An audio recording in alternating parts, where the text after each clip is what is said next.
નમસ્કાર. બી India news ચેનલના જનતા માગે જવાબમાં ફરી એક વખત અમે આપની સમક્ષ પ્રજાને સ્પર્શતી બાબતો લઈને આવેલા છીએ.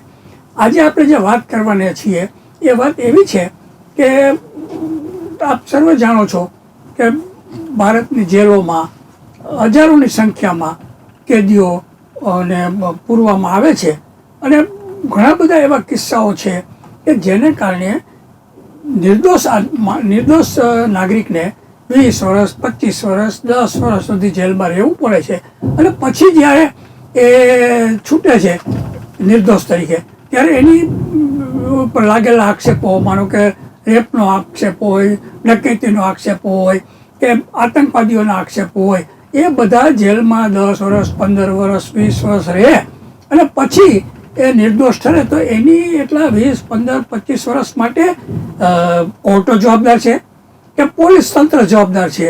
આ એક બહુ ગંભીર બાબત છે, કારણ કે આ દેશની અંદર આ મોટામાં મોટી તકલીફ એ થઈ છે કે જે ગરીબ નાગરિક છે, જેને કોઈ આર્થિક મજબૂત નથી, જે મોટા મોટા વકીલો રોકી શકે એમ નથી, એમને તો ન્યાય મળવાની બહુ જ મુશ્કેલી હોય છે. કારણ કે એના માટે પૈસાદાર કે ધનવાન કે કરોડપતિ હોય એના માટે તો રાતે 12 વાગે કે લાગવગવાળા હોય તો 12 વાગે કોર્ટો ખુલતી હોય છે.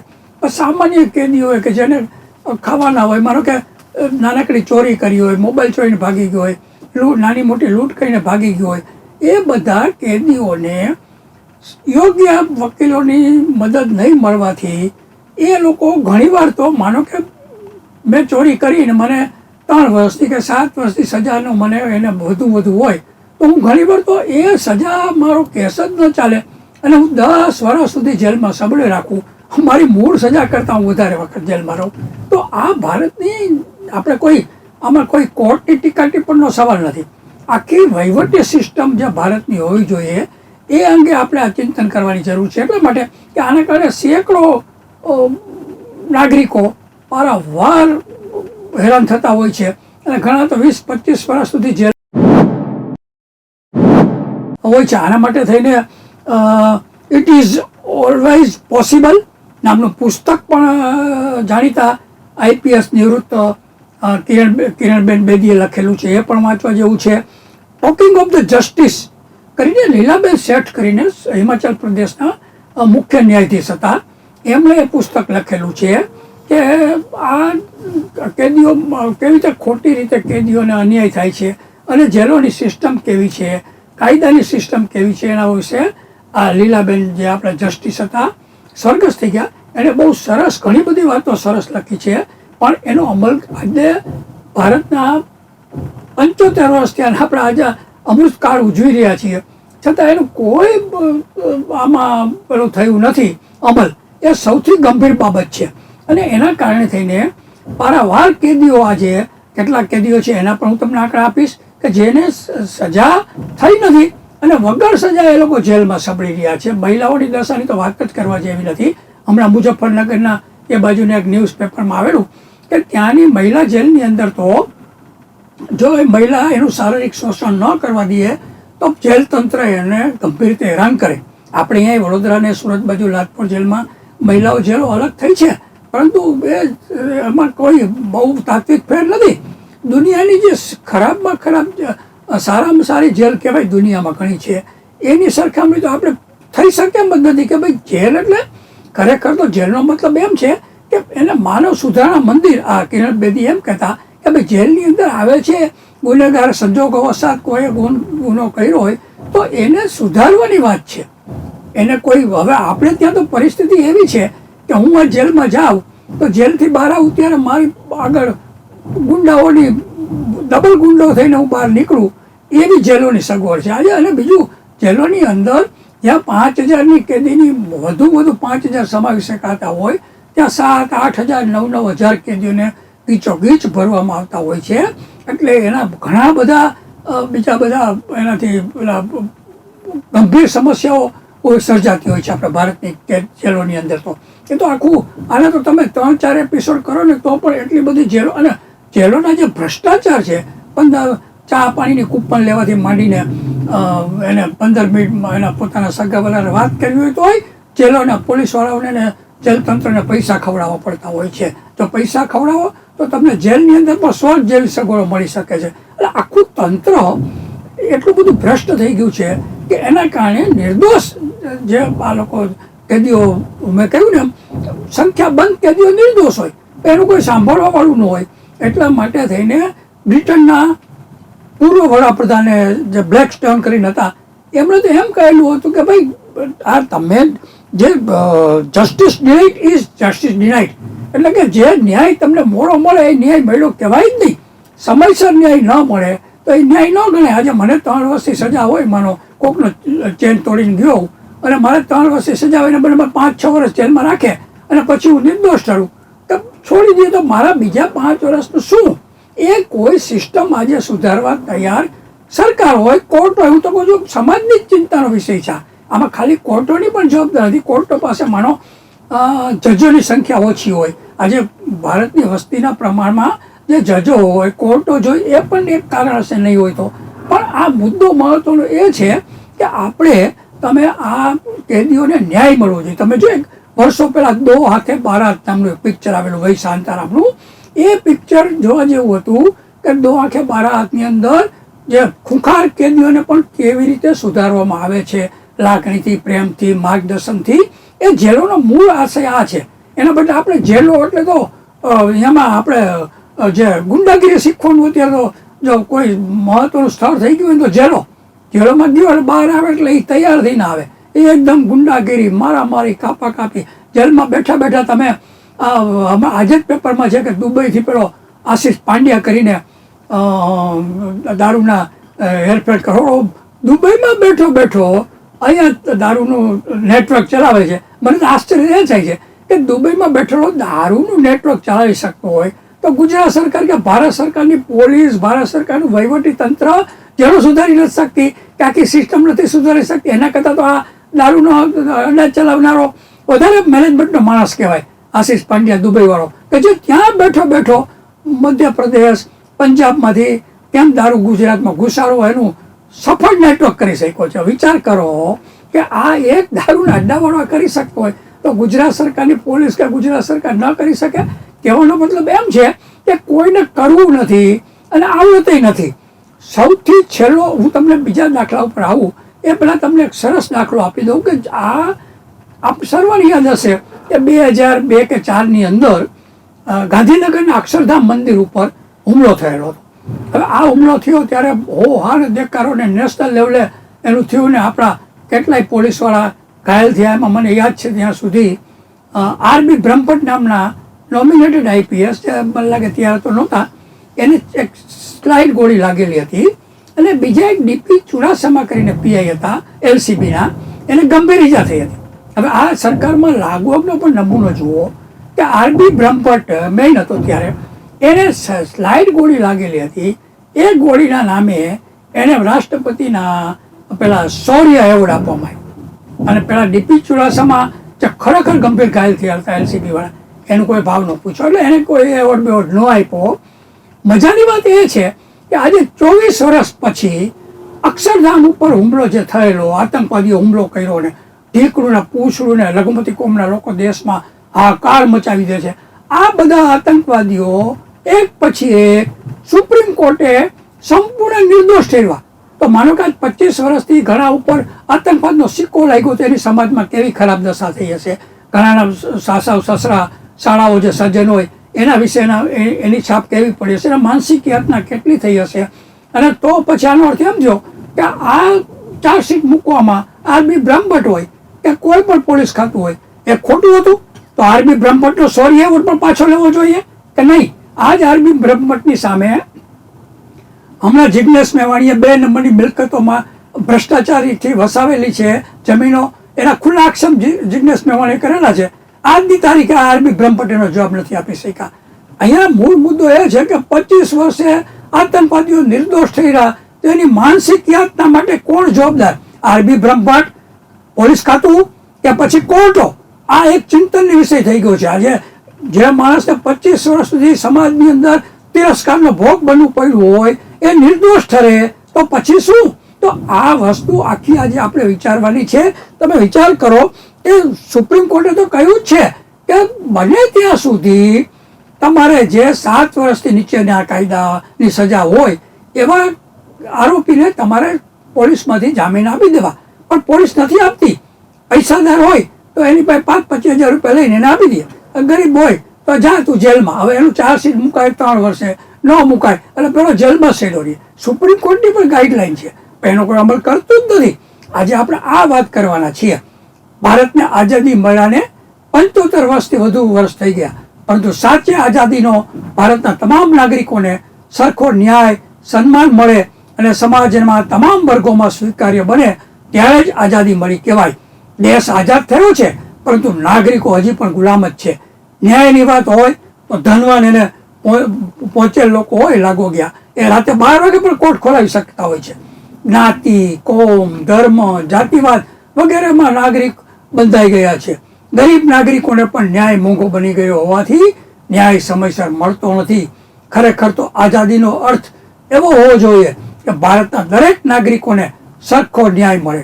જાતિ, કોમ, ધર્મવાદ, પૂર્વગ્રહ વગર તમામ લોકોને સરખી તક મળે. તાજેતરમાં જ યુનિવર્સિટી ગ્રાન્ટ કમિશનનો જે અહેવાલ બહાર પડેલો તેમાં જણાવેલું છે કે છેલ્લા 10 વર્ષમાં યુનિવર્સિટી અને કોલેજમાં ભેદભાવના બનાવવામાં 300% વધારો થયો છે. તેની વિસ્તૃત વાત હવે પછી કરીશું.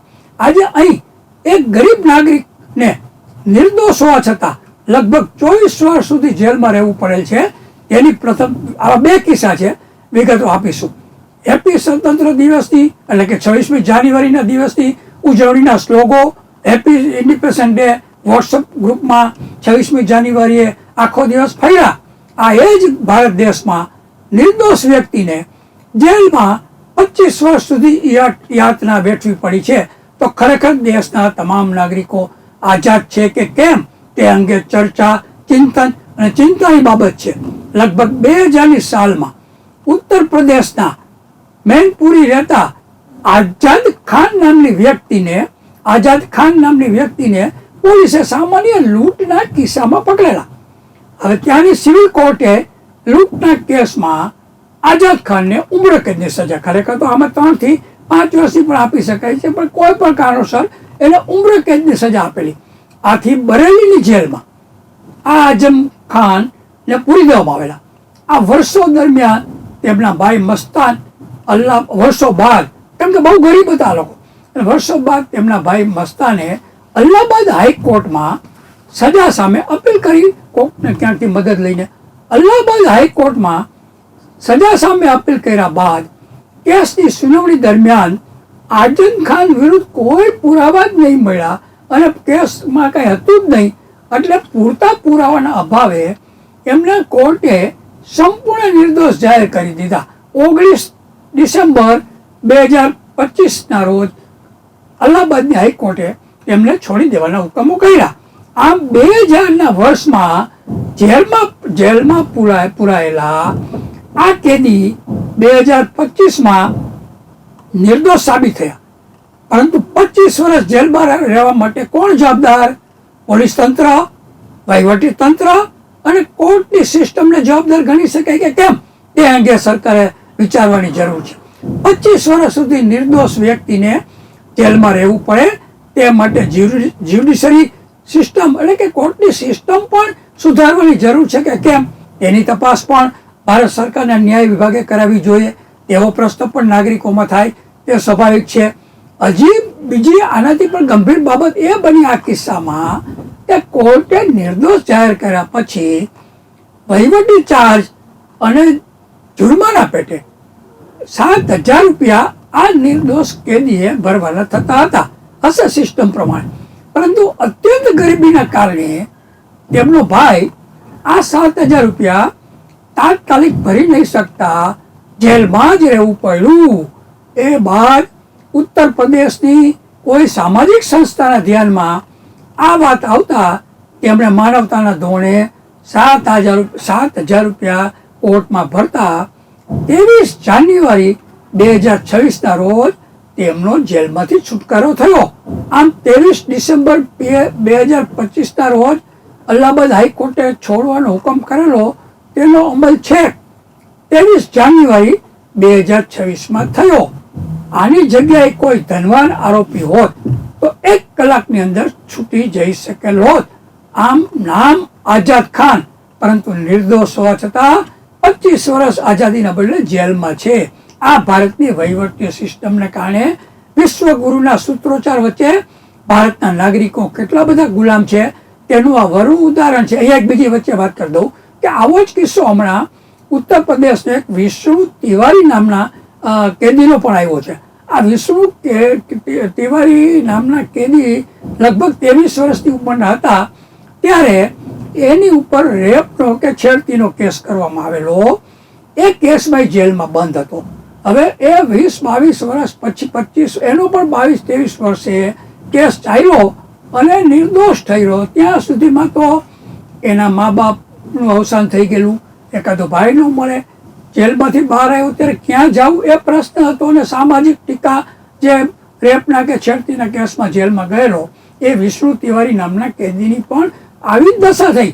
તો નિર્દોષ થયું તો એનો મતલબ એમ થયું કે પહેલાં જે લોકોએ પોલીસે ચાર્જશીટ મૂક્યું હોય એને જેલમાં નાખો. કેમ એવી સિસ્ટમ નથી આપણે ત્યાં. આ મોટા મોટી તકલીફ આ છે કે પોલીસ કે વહીવટી તંત્રના અધિકારીઓ ખોટું કરે તો એને પછી માનો કે કોર્ટ એને નિર્દોષ ઠેરવતા હોય છે, તો આવા અધિકારીઓને કે આવા પોલીસ તંત્રને ઉપર કોઈ જાતની સજા નહીં, કોઈ જાતનું એની પર પગલાં ન લેવાય. અને એ તો માનો 25 વર્ષ તો જેણે આ ખોટું ચાર્જશીટ કે ખોટો કેસ કર્યો હોય એ તો નિવૃત્ત થઈ ગયો હોય, તો એની કોઈ આવી કોઈ સિસ્ટમ નહીં. આજે કેમ લોકો ડરતું નથી પોલીસ તંત્ર કે વહીવટી સિસ્ટમ કે ભાઈ તમે આવું કરો તો તમને કોઈ સજા નથી થતી. હું એમ કહું છું કે આવું આ જે કોર્ટની કેસમાં નિર્દોષ ઠરે એ જે તે જવાબદાર અધિકારીઓ હોય, કર્મચારીઓ બધાને 5 વર્ષ જેલમાં નાખો. આવો કાયદો કરો તો આ ખોટી રીતે જે પકડવાના કેસ બને છે એ ના બને. પરંતુ સરકાર તો એ કરવા માંગતી જ નથી. ઉલટાનું હમણાં તો સરકારે ગઈકાલે કેવો પરિપત્ર બહાર કાઢેલો કે કોઈ પણ પોલીસની અંદર ભ્રષ્ટાચાર કરે, બદમાશી કરે તો એની ઉપર સીધું કોર્ટમાં કે ફરિયાદ નહીં થઈ શકે, સરકારની મંજૂરી લેવાની. વાહ! એટલે કોઈ પણ પોલીસ વાળો ગેરકાનૂની કાર્યવાહી કરે તો એમાં એ તો સરકારનો લાડલો હોય તો સરકાર મંજૂરી ન આપે તો ત્યાં સુધી પગલાં નહીં લેવાના. આવી કોઈ હિન્દુસ્તાન સિવાય કોઈ દેશમાં આવું ન હોય. પરંતુ મેં કહ્યું ને કે આ ભ્રષ્ટ તંત્રની અંદર આજે જ ગુજરાત સમાચારમાં એક સમાચાર છે કે જેલની અંદર રહેલો એક કેદી 25 વર્ષ પછી બહાર આવ્યો. હું એનો આખો કિસ્સો ભૂલી ગયો. આજે મોટા ટાઇટલમાં છે કે 25 વર્ષ પછી એને નિર્દોષ છોડવામાં આવ્યો, એવું આજે જ ગુજરાત સમાચારના છાપામાં છે. તો વિચાર કરો કે આ તો માત્ર 2-3 મેં તમને દાખલા આપ્યા. આવા અસંખ્ય કેદીઓ સડતા હશે જેલની અંદર આ વહીવટી સિસ્ટમને કારણે. એટલે કોર્ટોની વહીવટી સિસ્ટમ અંગે આ બધું સર્જાય છે. ભારતને આઝાદી મળ્યા લગભગ 78 વર્ષ થયા છે, પરંતુ આજે ભારતની વિવિધ 1133 જેટલી જેલોમાં આઝાદ ખાન જેવા લગભગ 4,39,000 જેટલા કેદીઓના કેસ ચાલતા નથી. વિચાર કરો, 4,39,000 જેટલા કેદીઓના કેસ ચાલતા નથી અને જેલમાં બધા બંધ છે. એટલે ટેકનિકલી તેઓ નિર્દોષ છે. મહાત્મા ગાંધી, સરદાર પટેલ વગેરે આવી આઝાદીની કલ્પના નહોતી કરી. દેશ નહીં પરંતુ સાચા અર્થમાં નાગરિક આઝાદ હોવો જોઈએ તેવી ઈચ્છા આ બધા નેતાઓની હતી. પરંતુ કમનસીબે આજે દેશમાં સરકારી તંત્ર હોય, રાજકીય ક્ષેત્ર હોય, જ્યુડિશરી સિસ્ટમ હોય, તમામ ક્ષેત્રમાં ગેરરીતિઓ અને ભ્રષ્ટાચાર ઉધેની જેમ ફેલાઈ ગઈ છે અને ગરીબ નાગરિકો વગર સજાએ જેલમાં પીસાઈ રહેલા છે. 26મી જાન્યુઆરીએ આઝાદીને સૂત્રોચ્ચાર કરવા, પરેડો કરાવી, મોટા અને ખોટા ભાષણો કરવાથી સાચા અર્થમાં નાગરિકો આઝાદ થઈ જતા નથી. તેનું આ વરું ઉદાહરણ છે. હવે આપણે વિચાર કરો કે મેં કહ્યું એમ કે જેટલા 4,39,000 કેદીઓ હોય તો એના માટેના કેસ ચલાવવા માટે તમે શું કર્યું? અને આના માટે મોટે ભાગે જવાબદાર શું હોય છે? હું તો ગુજરાત સરકારને ગૃહ ખાતાને જવાબદાર ગણું છું. કેમ કે પોલીસને સત્તા છે કે 7 વર્ષથી નીચેની સજા હોય તો એને પોલીસ સ્ટેશનમાં એના જાત મુચરકા કે બીજા થોડું ઘણું એની જામીન લઈ અને તમે એને જામીન આપી શકો છો. પણ મોટે ભાગે પોલીસ આ જામીન આપવાના બદલે એને જેલમાં ધકેલી દે. હવે જેલમાં ધકેલી દે એટલે એ ગરીબ માણસને સરકાર એને પેલો વકીલ આપવાની છે, પણ એ વકીલ પણ એવા હોય કે દાખલા તરીકે એને આમાં રસ જ ન હોય, કેમ કે આમાં પૈસા મળવાનું હોય. આજે મેં તો એવા વકીલ જોયા છે એક હિયરિંગમાં કપિલ સિબ્બલ જેવા એક હિયરિંગના 25 લાખ રૂપિયા લેતા હોય. રામ જેઠમલાણી પણ આટલા લેતા હતા. હવે એ આ ગરીબ જેલમાં ગયેલો માણસ 1,50,000 નો હોય તો એ કેવી એવો કોઈ સારો વકીલ ન મળે એટલે એનું કોઈ કેસ ચાલે નહીં એટલે આમના 2 વર્ષ 5 વર્ષ 10 વર્ષ સુધી જેલમાં સળી રાખે. અહીંયા મહત્વની બાબત એ છે કે આના માટે જવાબદારી નથી. આજે તકલીફ એ છે કે મેં ખોટું કર્યું, મેં સરકારી તંત્રમાં, હું પોલીસ છું કે હું વહીવટીમાં છું કે હું જજમાં છું, મેં ભૂલ કરી તો મને કોઈ સજા જ નથી. સજા તો પેલો જેલમાં ગયેલો કેદી બિચારો ભોગવે છે. એટલે આખી સિસ્ટમ કોઈ સુધારવા માગતું પણ નથી. કેમ કે સુધારવા માગતું હોત તો આજે 78 વર્ષ આઝાદી નથી આ. અને આ મેં કીધું એમ કિરણબેન બેદીએ અને પેલા સ્વર્ગસ્થ લીલાબેન શેઠે જસ્ટિસે જે પુસ્તક લખ્યા છે એ પુસ્તક બંને વાંચવા જેવા છે. ઇટ ઇઝ ઓલવેઝ પોસિબલ અને ટોકિંગ ઓફ જસ્ટિસ કરીને લીલાબેનનું પુસ્તક છે. એને સૌથી વધુ જો ખરાબ શું થયેલું, આ માનસિકતાની વાત કરું પોલીસની, એ ગુજરાતમાં જેલોની અંદર જેલના કેદીઓને કયા કયા અધિકાર છે, માનવતાના કયા અધિકાર છે, એમને બીજા શું રાઈટ છે, એ માટે થઈને મને સાંભળે છે કે 2004ની અંદર કદાચ અમિતભાઈ શાહ હોમ મિનિસ્ટર હતા, એમના શુભ નિષ્ઠાથી એક નાગરિક અધિકાર પત્ર કરીને બનાવેલું. નાગરિક અધિકાર પત્ર એટલે શું કે એની અંદર જેલોના કેદીઓના શું શું અધિકાર છે, એને શું મળવાપાત્ર જેલમાં છે, ચાની કૂપન મળવાપાત્ર છે કે નહીં, એને રજૂઆત કરવી હોય તો કેવી રીતે કરી શકે, એની ફરિયાદ હોય તો એને કેવી રીતે કરવી, આવું એક નાગરિક અધિકાર પત્ર બનાવવામાં આવેલું. અને એ સાબરમતી જેલની અંદર આપવામાં પણ આવેલું ને ત્યારે મને એમ લાગે કે મુખ્યમંત્રીના કાર્યાલયમાં સચિવ તરીકે હરિભાઈ પટેલ હતા અને ગૃહ સચિવ તરીકે બીજા કોઈ હતા મારી શક્તિ મુજબ. એટલે આ લોકોએ જેલોના એ સમયે જેલોના આઈજીપી તરીકે અત્યારે સુરતમાં ફરજ બજાવતા HR ગેહલોત કરીને IPS હતા. એટલે HR ગેહલોતના સમયની અંદર આ અમિતભાઈ શાહે સારી હેતુથી જેલોમાં નાગરિક પત્ર કેદીઓને વંચાઈ શકે, કેદીઓને સમજાવી શકે એ માટે આપ્યું. પરંતુ કમનસીબે મેં કહ્યું છે પોલીસની માનસિકતા જુઓ. એ સમયે લગભગ આ HR ગેહલોત ગયા પછી તરત જ મને લાગે IGP તરીકે 1986ની એમ કંઈક બેચના કેશવ કુમાર કરીને IAS આવેલા, IPS આવેલા. તો એ કેશવ કુમારે એ નાગરિક પત્રનો અમલ જ ન થવા દીધો કે ભાઈ ના આ લોકોને કંઈ કહેવાની જરૂર નથી. એટલે તમે વિચાર કરો જેલના કેદીઓને શું અધિકાર છે, શું નથી, સારું કામ કરવું હોય તો કેમ કરવું, એ અંગેનું નાગરિક અધિકાર પત્ર કેશવ કુમાર નામના IPSએ એનો અમલ ન કરવા દીધો. અને વર્ષો સુધી એ સમયે કદાચ એની નીચે બીજા એક નોમિનેટેડ IPS હતા રાજન પ્રિયદર્શી નામના, એમણે તો ટ્રાય કરી કે ભાઈ આપણે આ માનવતાનું કામ છે અને આ કરીએ. પરંતુ તમે વિચાર કરો કે એને ન થવા દીધું. એટલા માટે તો દુનિયાની અંદર જેટલી ખરાબમાં ખરાબ જેલો છે ને એના કરતાં આપણી 100 ગણી જેલો ખરાબ છે. ત્યાં ફોરેનની જેલોની અંદર તો એર કન્ડિશનથી માંડીને ઘણી બધી જેલો તો એવી છે કે જેની અંદર તમને કલ્પના બહારની સગવડો, જો જેલનો મૂળ અર્થ શું છે કે અહીંયા નાગરિક સુધારવા માટે આવે છે.